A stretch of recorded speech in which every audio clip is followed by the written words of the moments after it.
All right, guys, Lakers ending up beating the Thunder by 29 points. Let's have a little chat about that. 6 Lakers scoring double digits. Now, after the game, LeBron asked about the Harden and Nets trade, and here is what he said. I don't really have too much of a reaction. Obviously trades and things happen every year. And, for me, my main focus on what we do here and how we continue to get better. And that was the case today. The trades happened today, and I couldn't allow myself to kind of indulge in that, knowing that we had a team that we had to play tonight. So my main focus today was on the Thunder. Well, LeBron doesn't want to look ahead, but we sure as hell do. Richard, which team is better on paper? On paper, obviously, the Nets or the Lakers? Oh, the Lakers, you don't disrespect the champion. The Lakers are the best team in the NBA. They were last year, and they are this year. That team on the right has a lot of work to do as far as building the chemistry to get to a championship. It's never just... That's why I said on paper. I know on paper, but we can't even just... On paper, on the floor, Lakers by far. Because if you look at that team, LeBron's going to have an off night to play defense. That's going to make him that much better if those are the lineups. So there's no way the Nets can even contend with the Lakers. Their bench is not there. Their starters are not there. Not taken away from their big three. But if you look at that Lakers squad, they got some skill. They got a skill set like other with the additions they just had. And real quick, let's talk about the Nets.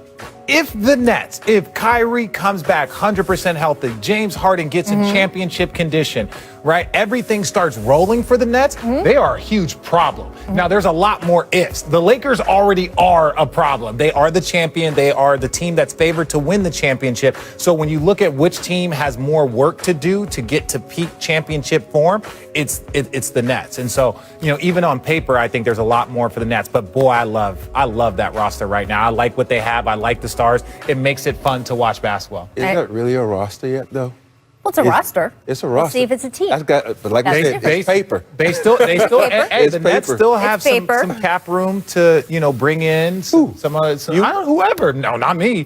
I'm right here. Okay. I'm sorry, Pete. There's nothing out there. Follow up on your LeBron defensive point and sort of the larger point we've been talking about defense on the Nets side. I'm looking at our ESPN stats and info group, and they're saying that LeBron James allowed opponents to shoot just 30% when he's the contesting defender, which is by far the best in the NBA so far this season. So if you are looking at sort of, was LeBron's defense going to drop back off a little bit this season after he made such a concerted effort last year? Is he setting the same tone in the regular season now after such a short off season? Numerically, the answer so far is yes. So we'll have to see in the hypothetical finals between those two teams. Numerically, he wasn't guarding KD, James Harden, and Kyrie on one possession. That's why he has KCP, AD, Tell and other guys. So you don't have to play. Yeah. Up next, we will welcome in Luka is on the way. Ask you something about me. Sorry. First question, how to play with Boban. Second question, why on block from him? Aw, thank you, Boban. This show-offs. Mavs, Hornets, Luka all alone. Dunk it! Bench wants a dunk, but he just lays it in. Rob, why? Why deny us? Well, you got to understand, he's trying to reserve his energy. He has to reserve his energy for MVP, man. He can't just show off every night. He can't show off, man. He got to just, relax, dunk man. an uncontested layup. Come on, man. Come on, man. Because you know what? In the postseason, somebody's going to track that down and block it. Hey, but look at the landing. He's got a little gimpy. Look, they're disappointed. They wanted a windmill. Yeah, but you know that Rick Carlisle's out there going, that's very sensible. Yeah, that's what all the coaches went through. That's what Larry Brown wanted. I respect him because look at the score. You don't want to show out. That's not true. The score. That's the tone. Big resourcefulness. Next, check out this nifty tip pass. Chioza. So we found a comp, Richard. Oh, yes. With Jason Kidd Watch this pass diming by you J. up, Kidd. 2003. Woo! Speaking of Lucius Harris, there's my guy. You wasn't going to get that pass, All right, Lucius. so which was the better Nets combo pass at Madison Square Well, let me Garden? say this. The pass was better by Jason Kidd. The player that caught the pass was better. I mean, Kevin Durant. you didn't need to on a national television show to say that. Who was the better player there? The better. See, that's a great by Chioza because look at that. That's nice. Yeah. I give him that. Let's look at that. You I think it was a can't beat that. mistake, though. But Jason Kidd would hook you up every day. Yeah. Well, let's put it this way. With him. Love Jason. Yeah, he's got the second most assists in NBA history and the most to me in his individual career. Just Richard saying. Jefferson history. Gotta have it. I can tell my kids. Miscommunication. Bucks Pistons. Giannis gets it on the wing. Oh, why would you The run him paint off? just Oh! opens up. I believe that would qualify as a defensive breakdown, Robert. Yeah, that's posterizing. Guys like, that's James Harden. I mean, that's defense that nobody wants to play. They're just trying to get on the other end, shoot some threes right there. You got to play some type of defense. No, but come on. Let's not talk about those four. Let's talk about Blake. Blake, what are you doing running Giannis off the line? I know it. Stop. Come on. He took off where he was about to shoot from. What? Come on. It's like, all right, you're moving. I'm going for it. Yeah, Blake can't look at the other four As a guys coach, like, what are you call doing? a timeout, and I'm yelling at everybody. Everybody. What would Pop have done? Pop would have taken Pop all took everybody out. Pop, y'all go in the locker room and take a y'all shower. out. Big elevation, airplane mode activated. Derrick Jones Jr. getting up for 2 huge slams against the Kings. Richard, is he the bounciest player in the league? Ooh, look, when you win dunk contests and your nickname is airplane mode, look, he's looking down in the rim. Yeah, I would say he's up there. I don't want to give him number 1, but he's definitely top 2. He's top 3. I'll give him top 3. Yeah, he's top 2 and he ain't number 2. Let's It's just say it that dunk way. contest. Contestants probably say, hey, I still got hops. Yeah, shout out my guy Aaron Gordon. I was going to say, controversial. I'm David Jacoby. We What are up, Jalen y'all? and Jacoby. What exactly is it that we do? Give the people what they want. I love doing shows on days like today. We had a huge game-changing trade in the NBA, and there's so many different levels and angles to it.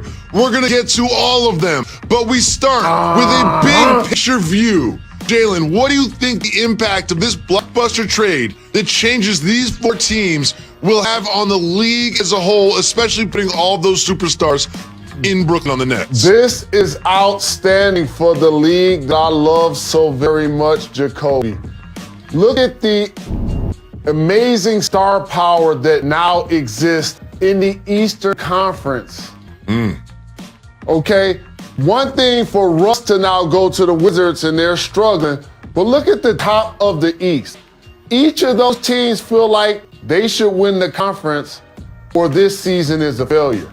The Miami Heat still have Jimmy, still have Bam. The Boston Celtics have Jason Tatum, Jaylen Brown. And how about the Bucks? Not only do they still have Giannis, he signed Jacoby for the next handful of years.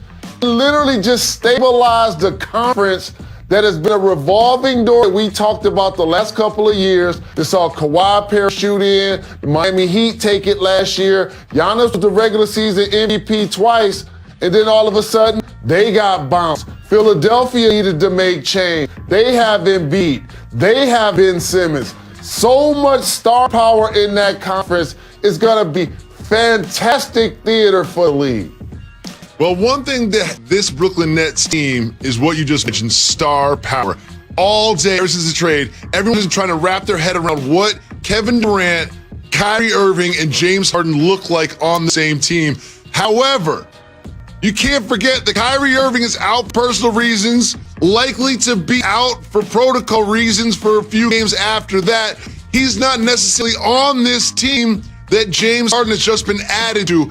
How does this move change where Kyrie Irving's head is at right now, and will it draw him out from his absence?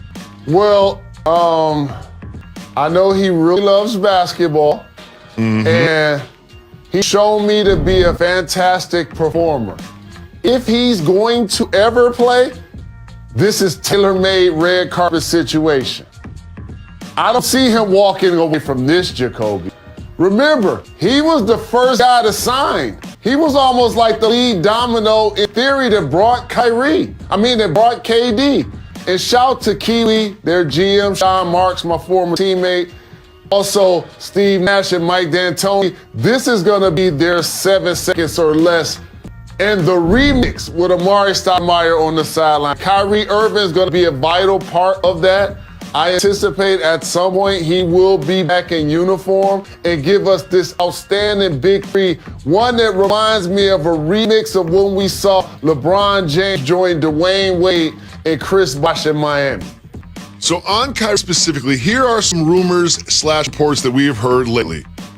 He left for personal reasons that might have something to do with the insurrection in the Capitol.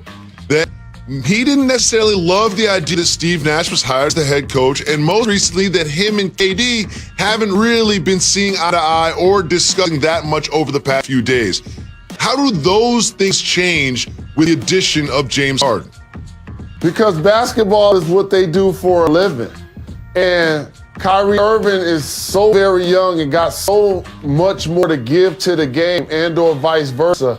I just think that he'll find a way to figure it out because this situation is tailor-made, Jacoby. And how about some of the outstanding players that each of these guys have had a chance to play with in their careers? Kevin